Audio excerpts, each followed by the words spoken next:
Assalamualaikum warahmatullahi wabarakatuh. Adik-adik, jumpa lagi dengan saya, Ibu Adri, dalam video pembelajaran Matematika Wajib kelas 11. Sudah siap untuk menyimak videonya? Kali ini kita akan membahas tentang materi aplikasi barisan dan deret aritmatika dalam kehidupan sehari-hari. Jangan lupa untuk menyiapkan alat tulis ya, dan pastikan untuk tidak men-skip videonya. Adik-adik, pada video pembelajaran sebelumnya, kita sudah membahas tentang barisan dan deret aritmatika. Adik-adik, masih ingat rumusnya kan? Sebelum kita membahas materi pada pertemuan kali ini, kita lihat dulu tujuan pembelajaran pada pertemuan ini ya. Nah, ini tujuan pembelajarannya. Tujuan pembelajaran yaitu, melalui video pembelajaran ini, adik-adik dapat menyelesaikan masalah yang berkaitan dengan pola bilangan pada barisan aritmatika.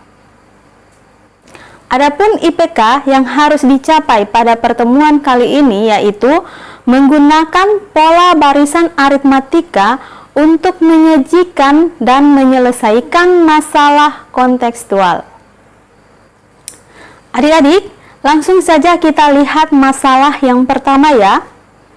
Suatu perusahaan minuman kaleng pada bulan Januari 2012 memproduksi 40.000 minuman kaleng. Setiap bulan perusahaan tersebut menaikkan produksinya secara tetap sebanyak 250 kaleng.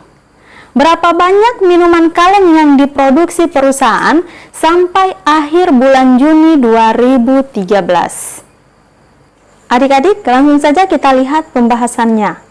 Dari masalah di atas tadi, dapat dituliskan jumlah minuman kaleng sejak bulan Januari 2012 seperti di bawah ini. Bulan Januari 2012 itu kita tulis sebagai suku pertama atau U1 atau A itu sama dengan 40.000. Bulan Februari 2012 itu ditulis sebagai suku yang kedua atau U2 itu sama dengan 40.000 tambah 1 kali 250 sama dengan 40.250. Jadi kita menggunakan formula suku ke N, UN sama dengan A tambah N kurang 1 kali B ya.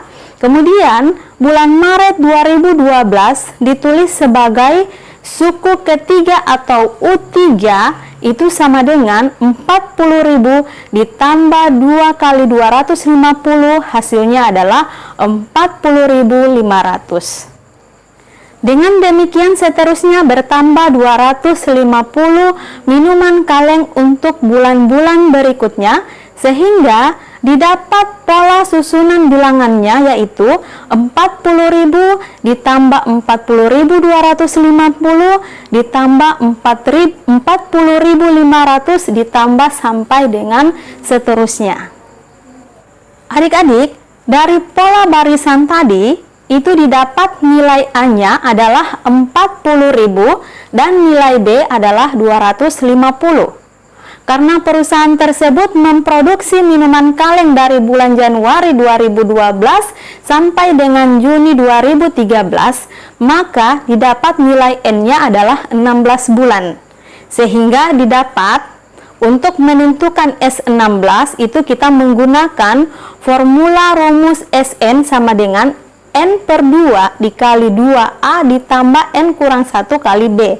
Sehingga didapat S16-nya itu sama dengan 16 per 2 dikali 2 kali 40.000 ditambah 16 kurang 1 kali 250. Sama dengan 16 per 2 itu 8, 2 kali 40.000 80.000, 16 kurang 1 15 dikali 250. Sehingga hasilnya adalah 8 kali 80.000 ditambah 15 kali 250 itu adalah 3.750. 5 kali 80.000 ditambah 3.750 sama dengan 8 kali 83.750 menghasilkan 670.000. Jadi minuman kaleng yang diproduksi itu sebanyak 670.000 minuman kaleng. Adik-adik, demikian penjelasan untuk masalah yang pertama. Oke, kita lihat masalah yang kedua ya. Untuk masalah yang kedua ini, seutas tali dipotong menjadi 5 bagian dengan panjang masing-masing membentuk barisan aritmetika. Apabila panjang tali terpendek adalah 4 cm dan tali yang terpanjang adalah 106 cm, maka hitunglah panjang tali semula. Adik-adik, nah ini adalah pembahasannya. Dari masalah di atas tadi, itu dapat dituliskan barisan potongan tali itu menjadi U1, U2, U3, U4, dan U5. Karena tali tadi itu dipotong menjadi 5 bagian, dengan U1 adalah potongan tali terpendek dan U2 adalah potongan tali terpanjang. Adik-adik, coba kalian lengkapi pembahasan untuk masalah nomor 2 ini ya. Jadi kalian coba lengkapi. Nah, kira-kira U5 sama dengan 108.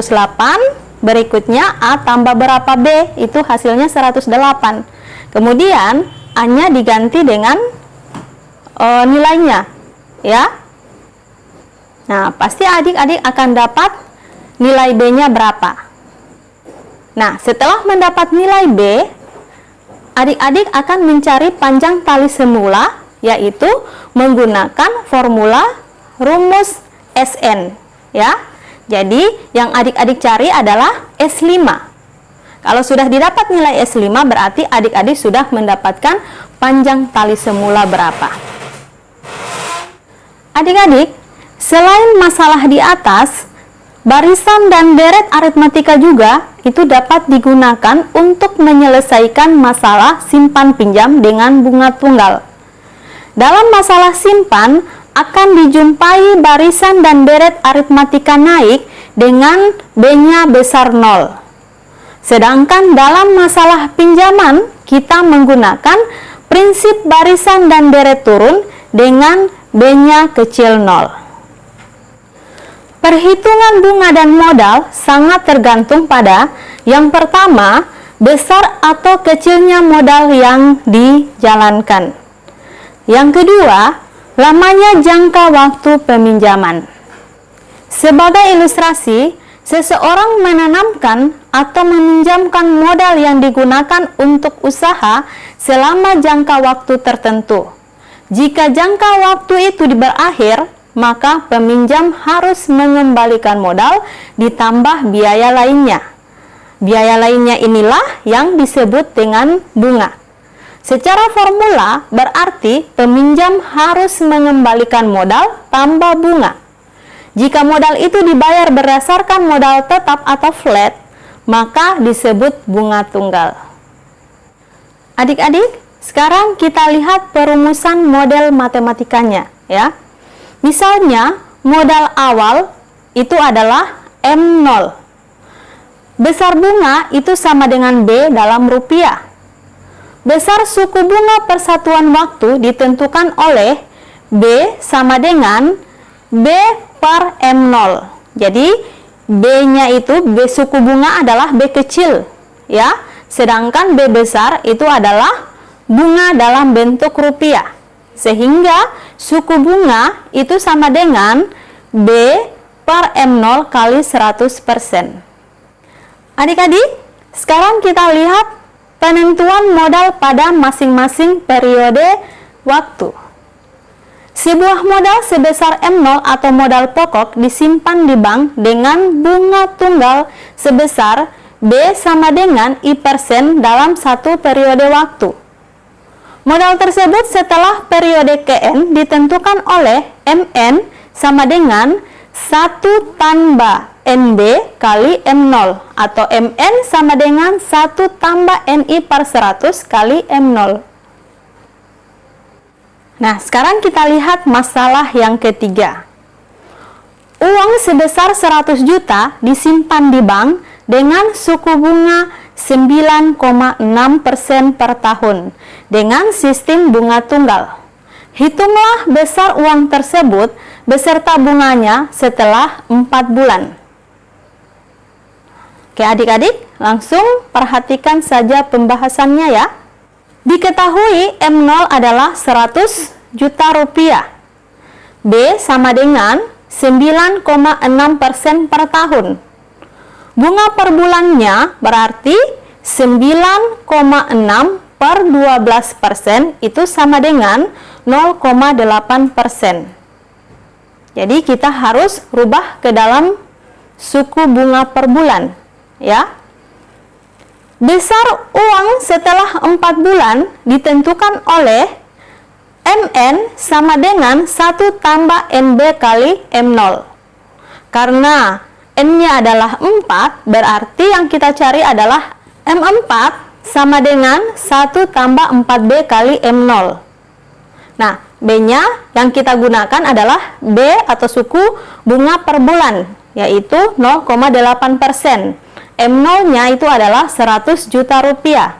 Sehingga M4 menjadi 1 tambah 4 kali 0,8% dikali 100 juta rupiah. 1 tambah 3,2 per 100 dikali 100 juta rupiah.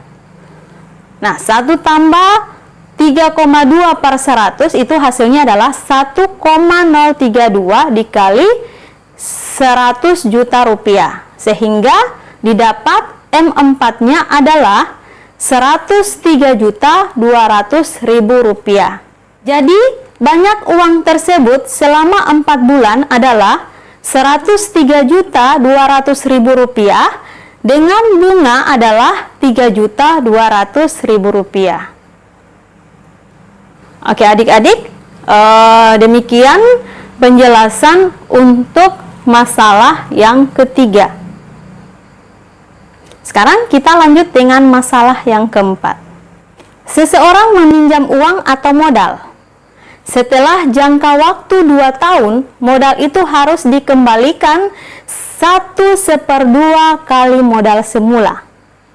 Berapa suku bunga per bulan yang dibebankan pada peminjam?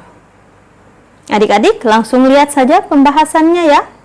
Nah, untuk pembahasannya, coba adik-adik kerjakan sendiri. Jadi adik-adik tinggal melengkapi isian ini ya. Nah, kalau adik-adik bisa mengisi ini, bisa melengkapi ini, pasti akan didapat hasilnya ya, yaitu berapa suku bunga per bulannya. Adik-adik lanjut dengan masalah yang kelima ya. Om Charles mempunyai uang setelah 8 bulan besarnya menjadi 228 juta dan dikenakan suku bunga tunggal sebesar 15% per tahun. Berapa nilai uang awal Om Charles? Nah, adik-adik perhatikan pembahasannya. Nah, adik-adik bisa selesaikan sendiri ya. Nah, sama seperti masalah yang keempat tadi. Ya, tinggal adik-adik lengkapi saja isian atau titik-titik yang ada, pasti adik-adik akan mendapatkan nilai uang awal Om Charles. Adik-adik, selain aktivitas yang sudah dikerjakan tadi, silahkan kerjakan masalah-masalah berikut dengan menggunakan konsep barisan dan deret aritmatika. Masalah nomor 1, sebuah ruang pertunjukan memiliki 20 baris kursi. Di barisan paling depan ada 15 kursi. Di baris kedua ada 20 kursi. Di baris ketiga 25 kursi, demikian seterusnya. Hitunglah total jumlah kursi yang tersedia di dalam ruangan pertunjukan itu. Masalah nomor 2.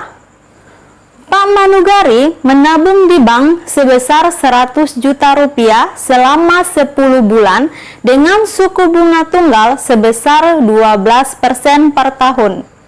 Hitunglah nilai tabungan Pak Manugari setelah 10 bulan. Masalah nomor 3. Pak Amos mempunyai utang di bank setelah 9 bulan yang besarnya 115 juta rupiah dengan sistem suku bunga tunggal sebesar 20% per tahun. Berapakah utang awal Pak Amos di bank tersebut? Adik-adikku tercinta, demikian video kali ini. Semoga bermanfaat dan dapat membantu adik-adik belajar di rumah. Tetap semangat belajar meskipun belajarnya dari rumah.